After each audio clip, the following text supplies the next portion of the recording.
Hey friends, today I wanted to go over a sciatic nerve glide. Often when I have clients come in with low back tension or even some hip tension, I find some tension in the sciatic nerve. That doesn't necessarily mean that anything is wrong with the sciatic nerve. We can have tension in our peripheral nerves just due to stress in our lives. But doing a hamstring stretch with your toes pulled up like this can actually irritate the sciatic nerve and potentially cause issues in the long term. So I want to show you some of my favorite ways or way to get some fluidity down the back line of your body, to get some movement into that sciatic nerve and do a little nerve glide. So the first one, you're going to lay on your back, letting your head be supported. You're going to hug both knees into your chest and then send the right leg long. Taking your hands behind the left knee in this kind of knee pit area. You want the knee stacked about over the hip. And you're going to straighten the leg as much as you comfortably can without pain. Sensation's fine, so I can get mine pretty straight. But you might be here or even here. And then you're going to point and flex your ankle. Point and flex. This pointing and flexing is the nerve glide.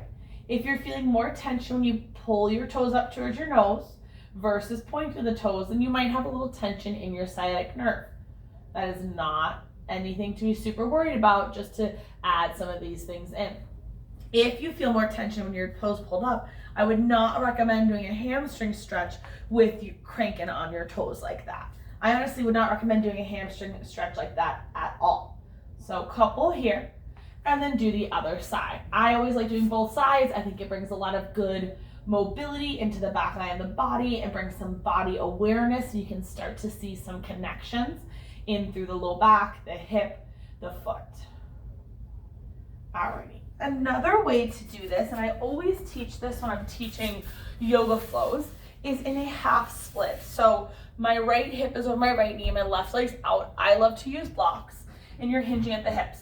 A lot of times people will pull on the toes and bring them up to the nose, and that can really irritate the sciatic nerve if there's pain and discomfort there. So with your blocks, I just like to point and flex my left ankle. So my whole body is going to shift a little bit, and that's where the blocks can be really nice because they help you as you shift forward and back to feel supported. If you're kind of floating, that might be a lot of pressure on the hamstring, but pointing and flexing, and then you can easily go into a low lunge from here. So just on the other side, you might have more mobility on one versus the other. So I'm set up like this, my right leg's straight, my left knee's on the mat, blocks under my hands, and just point the toes and pull them up.